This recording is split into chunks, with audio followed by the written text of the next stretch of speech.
Good morning everyone, कैसे हैं आप सब।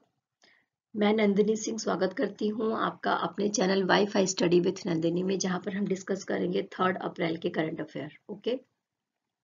और सबसे पहले हम मॉर्निंग के अपने थॉट के बारे में बात करते हुए आगे बढ़ेंगे। मेहनत से मोहब्बत करो क्योंकि यह तुम्हारी कामयाबी की वजह बनेगा। यानी आप मेहनती हैं, मेहनत करना जानते हैं, मेहनत करने से आपको प्यार है, तो कामयाबी आपको एक दिन निश्चित ही मिल जाएगी। इसी विचारधारा के साथ में मैं स्टार्ट करूंगी आज की अपनी क्लास। 3 अप्रैल को हर साल हिंदी थिएटर डे या हिंदी रंगमंच दिवस मनाया जाता है।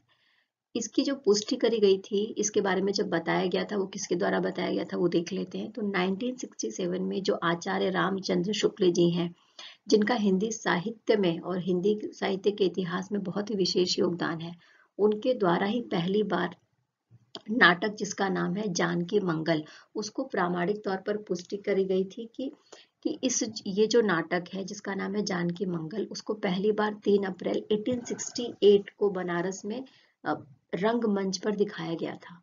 तो इसी पहली बार रंगमंच पर दिखाए जाने के कारण ही इस दिन को 3 अप्रैल को ही हिंदी रंगमंच दिवस मनाया जाता है।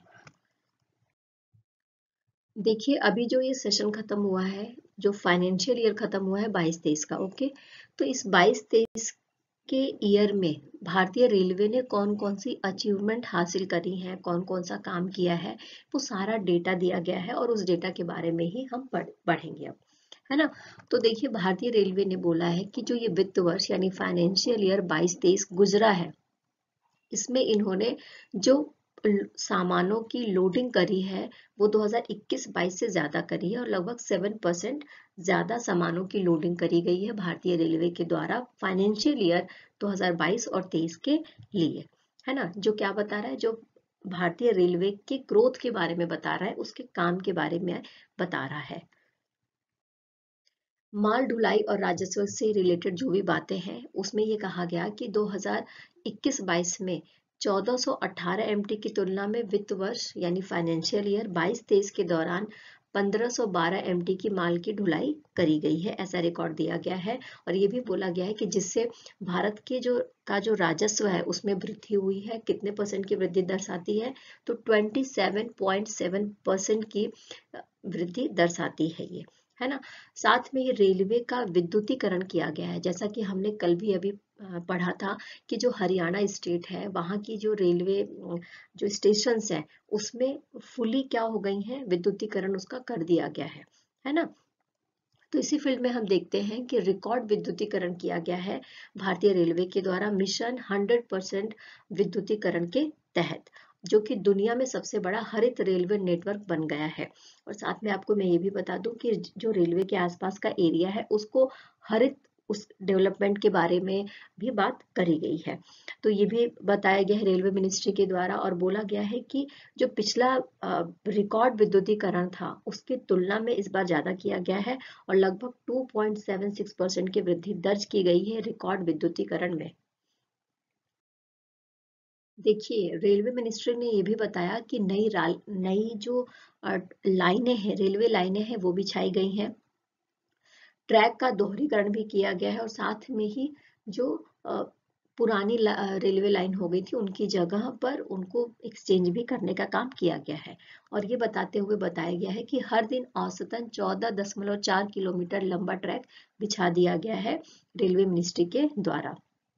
अब स्वचालित सिग्नल की जो व्यवस्था है, उसको भी बढ़ाया गया है ना। और कितने परसेंट की वृद्धि करी गई है इसके लिए, तो 143.12% की वृद्धि हुई है 2021-22 की तुलना में फाइनेंशियल ईयर 22 और 23 में। ये आंकड़े प्रस्तुत किए गए हैं भारतीय रेलवे के द्वारा।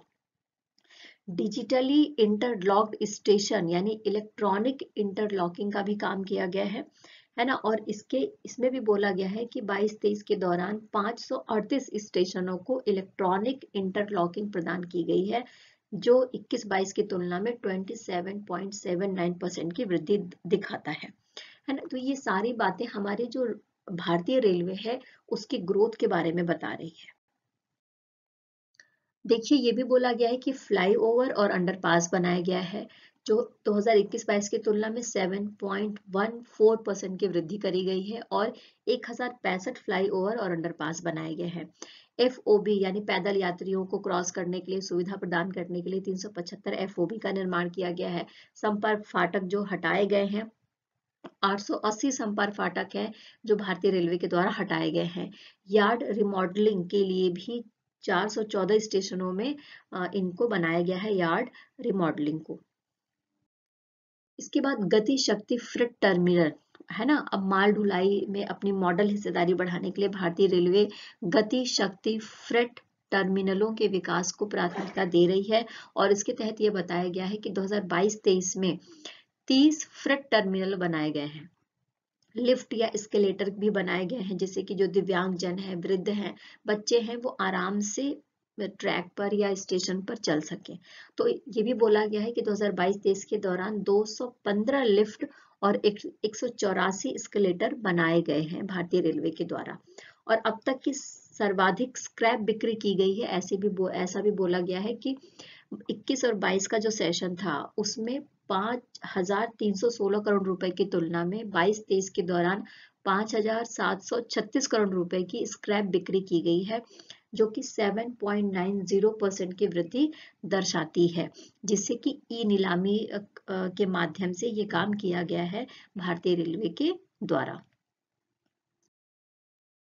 देखिए, अब हम बात कर रहे हैं हिंदू फोबिया की निंदा करी गई है और इसके लिए एक प्रस्ताव पारित करा गया है अमेरिका का जो राज्य है जॉर्जिया के द्वारा। ऐसा क्यों करा गया है और किसने करा है वो देख लेते हैं। तो जो अमेरिका का अटलांटा क्षेत्र है वहां पर अमेरिकी हिंदी समुदाय जो है बहुत बड़ी मात्रा में रहता है, ठीक है। तो अटलांटा की फोरसाइथ काउंटी से जनप्रतिनिधि है लॉरेन मैकडोनल्ड और टॉड जोन्स, उनके द्वारा ये प्रस्ताव पेश किया गया है। और इसमें ये क्या बताया गया है वो देख लेते हैं। तो इसमें ये बोला गया है कि स्पेशली जो हिंदू विरोधी कट्टरता की निंदा करी गई है और ये बोला गया है कि हिंदू जो धर्म है वो दुनिया का सबसे पुराना और सबसे बड़ा धर्म है ना। और दुनिया के लगभग 100 देशों में 1.2 अरब लोग इस धर्म को मानते हैं। जहां साथ में हम ये भी बता सकते हैं कि योग, आयुर्वेद, ध्यान, भोजन, संगीत और कला के क्षेत्र में हिंदू समुदाय के योगदान को और उसके सांस्कृतिक जो उसकी विरासत है और सांस्कृतिक के फील्ड में जो दुनिया को उसकी देन है उसको कोई भी नकार नहीं सकता। और अगर स्पेशली अमेरिका के बारे में बात की जाए तो अमेरिका के ग्रोथ में जो हिंदू धर्म से रिलेट करते हुए अमेरिकी नागरिकता प्राप्त जो हिंदू हैं उनका विशेष योगदान है। उन्होंने हर फील्ड में अच्छा काम कर रहे हैं और अमेरिका की ग्रोथ में प्रमुख योगदान दे रहे हैं, चाहे वो चिकित्सा का, विज्ञान का, इंजीनियरिंग का, IT सेक्टर हो, फाइनेंस का सेक्टर हो, एजुकेशन का सेक्टर हो या XYZ। बहुत सारे सेक्टर्स के बारे में यहाँ पर बात की गई है। हिंदू फोबिया के बारे में बात करें तो हिंदू फोबिया का मतलब क्या होता है। हिंदू धर्म और हिंदुओं के प्रति जो विरोधी भावनाएं हैं, जो अपमानजनक व्यवहार है ना, और उससे ग्रसित है कुछ लोग, है ना, उस पूर्वाग्रह से कुछ लोग ग्रसित हैं, पहले से ही मान लिए हैं कि ये लोग तो ऐसे ही होंगे। तो इसके लिए क्या है कि हिंदुओं के प्रति भय या घृणा की जो भावना है उसको प्रकट किया जाता है या उसको बढ़ाने का काम किया जाता है, तो उसको बोला जाता है हिंदू फोबिया। जॉर्जिया के बारे में बात करें तो यहाँ के जो प्रधानमंत्री हैं कौन है, तो इरकली गरीबाशविली हैं। राष्ट्रपति सैलोम जुराबिशविली हैं। राजधानी तिब्लिसी है और मुद्रा जॉर्जियाई लारी है। जैसा कि मैंने कल भी बताया था कि जो भी कंटेंट है उसको इंग्लिश और हिंदी दोनों में दिया जा रहा है, तो आपको जहां पर भी कंफर्टेबल हो उस लैंग्वेज में आप पढ़ सकते हैं, क्योंकि जो हमारा जो भी कंटेंट या मटेरियल है उसको हम टेलीग्राम के लिंक पर शेयर कर देते हैं, ठीक है। तो वहां पर जाकर आप PDF के फॉर्म में या वीडियो को पॉज करके जिस भी लैंग्वेज में आपको समझ में आता है आप पढ़ सकते हैं। देखिए, अब हम बात कर रहे हैं भारतीय अंतरिक्ष अनुसंधान संगठन इसरो के बारे में। साथ में मैं आपको ये बता दूं कि इसरो रोज कुछ ना कुछ नया कर रहा है और पूरी दुनिया का जो आकर्षण का केंद्र है इसरो बना हुआ है। तो इसरो ने 2 अप्रैल को क्या करा है, RLVLEX का सफलतापूर्वक संचालन करा है, यानी एक स्वायत्त लैंडिंग मिशन सफलतापूर्वक ऑर्गेनाइज या संचालन कर दिया गया है इसरो के द्वारा। इसको बड़े इंटरेस्टिंग तरीके से करा गया है। परीक्षण को कैसे करा गया है, यानी एरोनॉटिकल टेस्ट रेंज, इसको कैसे करा गया है, तो कर्नाटक के चित्रगुप्त से इसको पहले तो ये परीक्षण करा गया है। वायुसेना का एक हेलीकॉप्टर है जिसका नाम है चिनूक। चिनूक की सहायता से प्रक्षेपण यान को 4.5 किलोमीटर की ऊंचाई पर ले जाया गया, फिर उसको हवा में छोड़ दिया गया।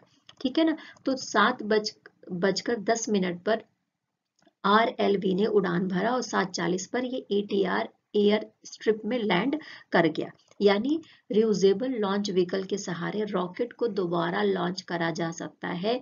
इस फील्ड में इसरो ने एक उल्लेखनीय काम करा है, और साथ ही अंतरिक्ष यान का जो भी अंतरिक्ष यान से रिलेटेड या परीक्षण से रिलेटेड जो कुछ भी काम था, वो पूरी तरीके से स्वदेश निर्मित काम किया गया है इसरो के द्वारा। चाहे वो नेविगेशन सिस्टम का हो, चाहे वो इंस्ट्रूमेंटेशन या सेंसर की सहायता से जो कुछ भी काम किया गया है, जो भी विकसित किया गया है, वो सब इसरो ने खुद ही करा है।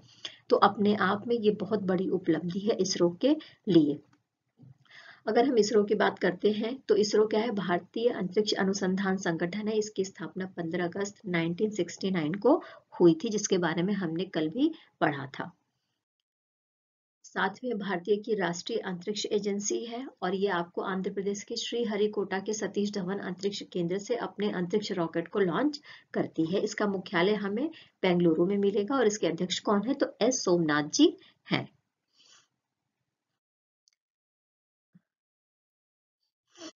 नेक्स्ट हम बात कर रहे हैं पूर्व क्रिकेटर सलीम दुरानी का 88 साल की उम्र में निधन हो गया है। जैसा कि दुरानी जी के बारे में अगर बात करूं तो ये पहले क्रिकेटर थे जिनको अर्जुन अवार्ड मिला था, इसलिए बहुत इंपॉर्टेंट हो जाता है।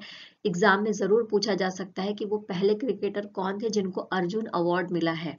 तो कौन थे वो, सलीम दुरानी जी थे। इनका 88 साल की उम्र में निधन हो गया है 2 अप्रैल को। और साथ में मैं आपको ये भी बता दूं कि ये ऑलराउंडर थे क्रिकेट के फील्ड में। इनका जो जन्म है वो अफगानिस्तान की राजधानी काबुल में हुआ था, और बाद में जब भारत और पाकिस्तान का बंटवारा हुआ तो ये भारत में आकर बस गए थे। इनका परिवार भारत में आकर बस गया था। ठीक है ना। इन्होंने अपना जो आखिरी मैच है वो इंग्लैंड के खिलाफ 1973 में खेला था, जो महाराष्ट्र का ब्रब्रोन स्टेडियम है वहां पर।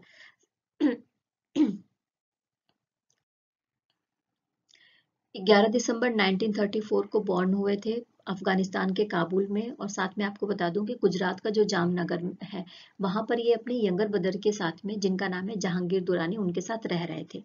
इन्होंने 29 टेस्ट मैच खेले थे भारत के लिए।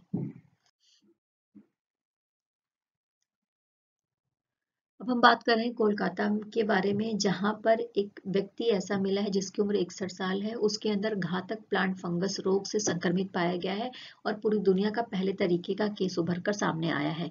अगर हम पेशे के क्षेत्र में बात करें तो प्लांट माइक्रोलॉजिस्ट है ये व्यक्ति, और इसकी आवाज में भारीपन, खांसी, थकान और गले निगलने में कठिनाई हो रही थी।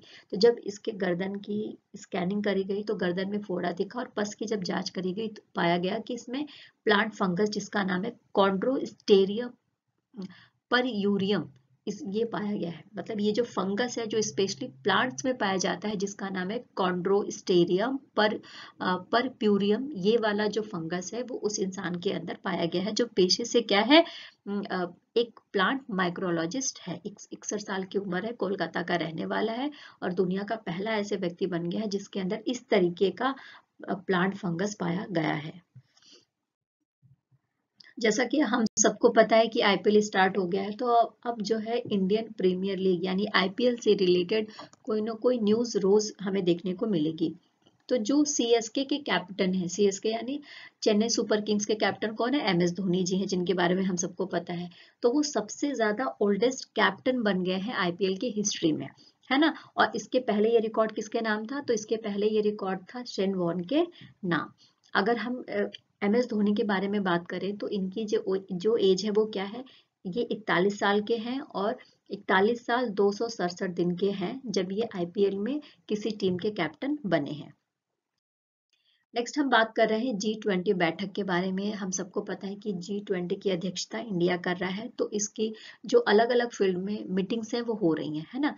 तो रोजगार कार्यकारी समूह यानी EWG की जो मीटिंग है वो कहाँ पर हो रही है, 3 से 5 अप्रैल को के बीच में होगी असम के गुवाहाटी शहर में, जिसमें G20 के 19 मेंबर हैं वो शामिल होंगे और 7 अतिथि देश हैं जिनको जिनको बुलाया गया है, और साथ में 5 अंतर्राष्ट्रीय संगठनों के 72 प्रतिनिधि हमें देखने को यहाँ पर मिलेंगे, जो 3 दिन तक चलने वाली मीटिंग है।